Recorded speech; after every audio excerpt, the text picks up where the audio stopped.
तो देखिए बच्चों, आपके सामने है क्लास 12 के मैथ के दूसरे अध्याय का कुछ इंपॉर्टेंट बहुविकल्पी क्वेश्चन, ठीक है, जो बोर्ड एग्जाम 2025 में आने की संभावना है। चलिए पहले क्वेश्चन को लगाते हैं। देखिए पहले क्वेश्चन में क्या दिया गया है, साइन इनवर्स यक्स बराबर वाई। तो बच्चों चैप्टर नंबर दूसरे को पढ़ने से पहले आपको इसकी जानकारी होनी चाहिए। ये सब है प्रतिलोम त्रिकोणमितीय फलन, ठीक है, और यह इसका डोमेन है या इसी को प्रांत भी बोलते हैं, और यह आपका क्या है, परिसर है, इसी को रेंज भी बोलते हैं, ठीक है। तो देखिए बच्चों, यह जो यक्स है वो डोमेन का एलिमेंट होता है। किसका एलिमेंट होता है? डोमेन का होता है, मतलब प्रांत का होता है, ठीक है। और जो वाई है वो परिसर का एलिमेंट है। किसका एलिमेंट है? परिसर का। ध्यान दीजिएगा। तो यहाँ फंक्शन क्या है, साइन इनवर्स।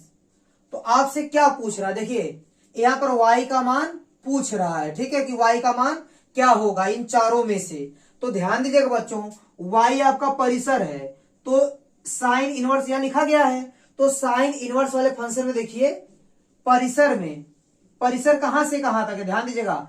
देखिए परिसर का मान, तो देखिए जो साइन इनवर्स में परिसर का मान यही दिया गया है, यानी परिसर का मान क्या होगा, परिसर मतलब y का मान, y का मान क्या होगा, -π/2 के बराबर या उससे बड़ा होगा और π/2 के बराबर या उससे छोटा होगा। देखिए यहाँ क्लोज इंटरवल लगा है, इसका मतलब -π/2 और +π/2 के इक्वल भी हो सकता है, ठीक है, और उसके बीच में भी हो सकता है।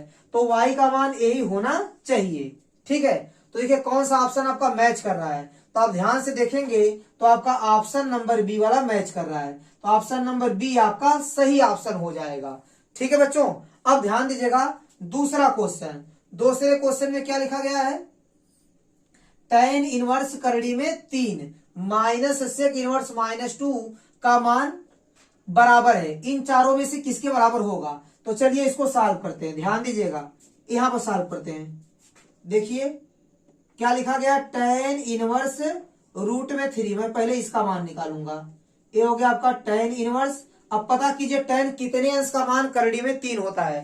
तो आपको पता चलेगा कि tan 60 अंश का मान आपका करड़ी में 3 होता है। 60 अंश को कैसे लिखेंगे, पाई के रूप में π/3 लिखेंगे, ठीक है। तो tan π/3 का मान होगा करड़ी में 3।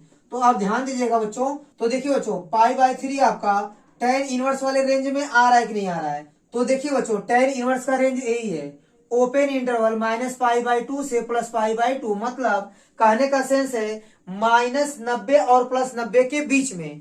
ये जो 60 अंश है वो -90 +90 के बीच में आता है, इसका मतलब यह आपका इसके रेंज में है, ठीक है। तब आप tan से tan हटा देंगे, आपको मिल जाएगा π/3। ये जो मान आया है वो हमेशा रेंज में आना चाहिए, जैसे tan है तो tan के रेंज में आना चाहिए, अगर साइन है तो साइन के रेंज में आना चाहिए। तो बच्चों आपको tan इनवर्स करड़ी में 3 का मान मिला। अब सेक इनवर्स -2 का मान निकाल लीजिए। सेक इनवर्स -2, यहां लिखेंगे सेक इनवर्स, ये हो गया माइनस। अब 2 को क्या लिखेंगे, सेक कितने अंश का मान 2 होता है। ध्यान दीजिएगा बच्चों, सेक 60 अंश का मान होता है 2। सेक 60 अंश का मान कितना होता है, 2। तो यहां आप लिख सकते हैं सेक 60 अंश मतलब क्या, π/3, ठीक है। अब इस माइनस को हटाना है, तो आप पता कीजिए कि सेक माइनस कहां होता है, कौन से चतुर्थांश में होता है। तो बच्चों ध्यान दीजिएगा, सेक आपका इसमें माइनस होता है दूसरे चतुर्थांश में, और सेक आपका तीसरे में भी माइनस होता है। तो बच्चों आप दूसरे चतुर्थांश में आइए तो आपको पाई माइनस करना पड़ेगा। देखिए यहाँ होता है 0, यहाँ होता है π/2, और यहाँ होता है पाई, और यहाँ क्या होता है, यहाँ होता है बच्चों पाई, और यहाँ होता है 3π/2, और यहाँ होता है 2π। तो आप पाई माइनस करेंगे तो दूसरे में जाएंगे, ठीक है। तो आप इसको लिख सकते हैं सेक इनवर्स। अब अंदर वाले को आप लिख सकते हैं, देखिए सेक पाई माइनस π/3, ठीक है। यदि आप इसको सॉल्व करेंगे तो 180 के लिए नहीं बदलेगा, सेक का हो जाएगा सेक π/3, और 180 माइनस दूसरे में चला जाएगा, दूसरे में सेक हो जाएगा माइनस, तो आपको यह वाला मिल जाएगा, ठीक है। इसको और सॉल्व कीजिए, और सॉल्व करेंगे तो क्या मिलेगा, देखिए सेक इनवर्स ये हो गया आपका सेक 3π - 1π, तो 2π/3 हो जाएगा। क्या मिल जाएगा आपको, 2π/3। तो आपको मिल जाएगा बच्चों यहाँ पर 2π/3, ठीक है, 2π/3 मिल जाएगा। तो देखिए सेक से सेक गया, आपको मिल गया 2π/3, ठीक है। और 2π/3 का मतलब होता है 120 डिग्री। क्या ये सेक इनवर्स वाले के रेंज में आ रहा है कि नहीं आ रहा है? देखिए सेक इनवर्स कहां से कहां तक है, 0 से पाई तक है, मतलब 0 से 180 तक है। बस उसके बीच में से कौन सी वैल्यू निकल गई है, 90 डिग्री। तो 0 से पाई तक कोई भी वैल्यू ले सकते हैं 90 को छोड़कर। तो सेक का मान आपका 0 और पाई के बीच में है, मतलब 0 और 180 के बीच में है, क्योंकि ये आपका कितना 120 डिग्री है। तो ठीक है, अब आपको निकालना किसका मान है, ध्यान दीजिएगा। तो बच्चों आपको निकालना है tan इनवर्स करड़ी में 3 माइनस सेक इनवर्स -2। तो ध्यान दीजिएगा, tan इनवर्स करड़ी में 3 का मान कितना है, π/3, इसका मान π/3 माइनस सेक इनवर्स -2 का मान कितना आया, 2π/3, कितना आया 2π/3। जब इसको सॉल्व करेंगे देखिए दोनों का हर समान है, तो अंश वाला इसे लिखा जाएगा पाई माइनस 2π। तो 2π में से 1 पाई घटेगा तो -π बचेगा, क्योंकि चिन्ह बढ़ेगा लगेगा, -π/3 आएगा और यही आपका आंसर होगा। तो -π/3 ऑप्शन नंबर बी वाला आपका सही ऑप्शन हो जाएगा। ठीक है बच्चों, अब लगाएंगे तीसरे क्वेश्चन को। तो ध्यान दीजिएगा बच्चों, तीसरे क्वेश्चन में दिया गया है आपका cot इनवर्स -1/3, ठीक है। ये हो जाएगा आपका cot इनवर्स, ये हो गया -1/3। पता कीजिए कि काट कितने अंश का मान 1/3 होता है। तो काट 60 अंश का मान आपका होता है 1/3। 60 अंश मतलब π/3, ठीक है। अब देखिए काट के आगे क्या लगा हुआ, माइनस। तो आप पता कीजिए कि कौन से चतुर्थांश में काट माइनस होता है। तो दूसरे चतुर्थांश में बच्चों काट क्या होता है, माइनस होता है। तो इसको आप क्या लिख सकते हैं, देखिए काट इनवर्स, इसको आप लिख सकते हैं काट पाई माइनस π/3, ठीक है। पाई माइनस π/3 करेंगे तो दूसरे में जाएगा, पाई माइनस करने कहां जाएगा, दूसरे चतुर्थांश में जाएगा। अगर आप इसको सॉल्व करेंगे तो आपको माइनस काट π/3 मिल जाएगा। इसको और आगे सॉल्व कीजिए, हो जाएगा आपका काट इनवर्स और ये हो जाएगा आपका काट, आपको मिलेगा 3π में से 1π घटाएंगे तो 2π/3, ठीक है। काट से काट हट जाएगा तो आपको मिल जाएगा 2π/3, ठीक है। देखिए 2π/3 कहां दिया गया है, तीसरे में 2π/3 आपका सी वाला ऑप्शन है। सी वाला ऑप्शन आपका क्या हो जाएगा, सही ऑप्शन हो जाएगा। तो चलिए बच्चों अब लगाते हैं क्वेश्चन नंबर चौथे को। तो देखिए बच्चों इसमें क्या दिया गया है, tan इनवर्स करड़ी में 3 और माइनस क्या है आपका काट इनवर्स माइनस करड़ी में 3, ठीक है। इसको सॉल्व कीजिए। देखिए ये हो गया आपका tan इनवर्स, tan कितने अंश का मान √3 होता है, π/3 का मान, tan π/3 का मान रूट में 3 हो जाएगा, ठीक है। माइनस ये हो गया आपका काट इनवर्स, ये हो गया आपका माइनस। तो देखिए बच्चों यहाँ लिखा गया करड़ी में 3, तो आप पता कर लीजिए कि काट कितने अंश का मान करड़ी में 3 होता है। तो काट 30 अंश का मान आपका होता है करड़ी में 3। तो यहाँ लिख देंगे काट 30 अंश का मतलब π/6, ठीक है। इसको और सॉल्व कीजिए। देखिए tan के रेंज में π/3 आ रहा है, tan के रेंज में π/3 आता है, ठीक है, क्योंकि -90 + 90 के बीच में होता है। तो -90 + 90 के बीच में आएगा आपका π/3 मतलब 60 अंश, ठीक है। तो यहाँ से tan हट जाएगा और π/3 बचेगा आपका, ठीक है। और ये हो गया माइनस काट इनवर्स। अब देखिए काट माइनस किस में होता है, काट माइनस आपका हो जाएगा चौथे में और दूसरे में। तो इसको दूसरे में ले जाइए, तो आप लिख देंगे काट पाई माइनस π/6, ठीक है।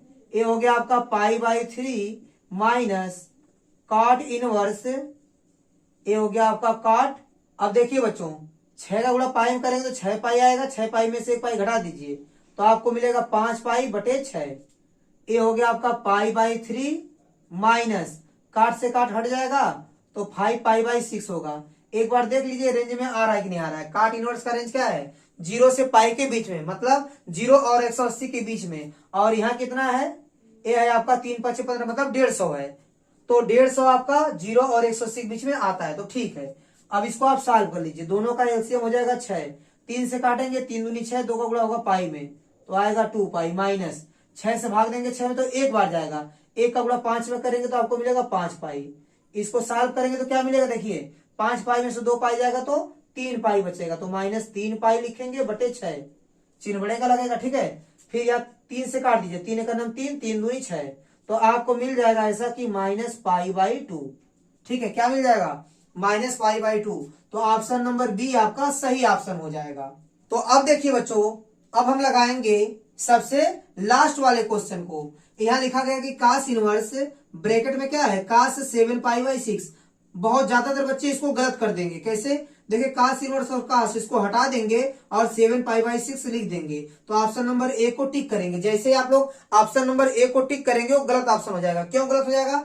cos इनवर्स का रेंज देखिए, cos इनवर्स का रेंज कितना है? 0 और पाई, मतलब 0 से लेकर पाई तक। तो 0 से पाई तक होना चाहिए। अब इसको आप सॉल्व कीजिए। देखिए ये 7π/6 है, इसको जब आप सॉल्व करेंगे तो इसका मान पाई से बड़ा मिल जाएगा। जैसे देखिए 7π/6 को आप लिख सकते हैं, देखिए 7π को आप लिख सकते हैं 6π + 1π, और जो 6 है दोनों के बटे लगा दीजिए। तो ये 6 से 6 कट जाएगा तो पाई + π/6 आएगा। ये रेंज से क्या होगा? बाहर चला जाएगा। ये क्या बता रहा है? इसका मान क्या है? पाई से बड़ा है। जबकि cos इनवर्स का मान क्या होना चाहिए? 0 से लेकर पाई तक। लेकिन ये पाई से क्या है? एबव है, मतलब पाई से ज्यादा है। तो ये वैल्यू सही नहीं होगी। ठीक है, ऑप्शन नंबर ए आपका सही ऑप्शन नहीं होगा, इससे आप बचिएगा। आप रेंज को हमेशा ध्यान में रखिएगा। अब चलिए इसको सॉल्व करते हैं। देखिए ये हो गया cos इनवर्स, और यहाँ है cos कितना है? 7π/6। तो देखिए बच्चों, cos का मान क्या है? प्लस में है। तो cos का मान प्लस होता है चौथे चतुर्थांश में और पहले चतुर्थांश में। अगर आप पहले में जाएंगे तो आपको 2π प्लस करना पड़ेगा, या 360 प्लस करेंगे तो और ज्यादा मान मिल जाएगा, वो हमको चाहिए नहीं। तो हम क्या करेंगे इसको, देखिए इसको हम लोग लिख सकते हैं, चौथे में जाने के लिए क्या करेंगे हम लोग, देखिए 2π - 7π/6 कर देंगे। ठीक है, देखिए 2π मतलब 360 माइनस थीटा। तो आप चौथे में चल जाएंगे। ठीक है, तो चौथे में जाएंगे, चौथे में cos क्या होता है? प्लस होता है। तो cos 7π/6 आएगा, वो भी प्लस में। ठीक है, तो आप इसको इतना लिख सकते हैं, क्योंकि इसको सॉल्व करने पर आपको यह मिल जाएगा। चलिए इसको और आगे बढ़ाइए। ये हो गया आपका cos इनवर्स, और ये है आपका cos। ठीक है, अब देखिए 6 का गुणा 2 में करेंगे, 6 दूनी 12, 12π, 12π में से 7π घट जाएगा, तो 12 में से 7 जाएगा तो कितना बचेगा? 5π/6। और cos से cos हट गया तो क्या बचा? 5π/6। क्या बचा? 5π/6। तो ऑप्शन नंबर बी आपका सही ऑप्शन हो जाएगा। तो बच्चों उम्मीद करता हूं कि ये सभी बहुविकल्पी क्वेश्चन आपको अच्छे से समझ में आए होंगे। तो मेरा वीडियो देखने के लिए आपका बहुत बहुत धन्यवाद। प्लीज आप मेरे चैनल को लाइक कीजिए, शेयर कीजिए और सब्सक्राइब कीजिए। धन्यवाद।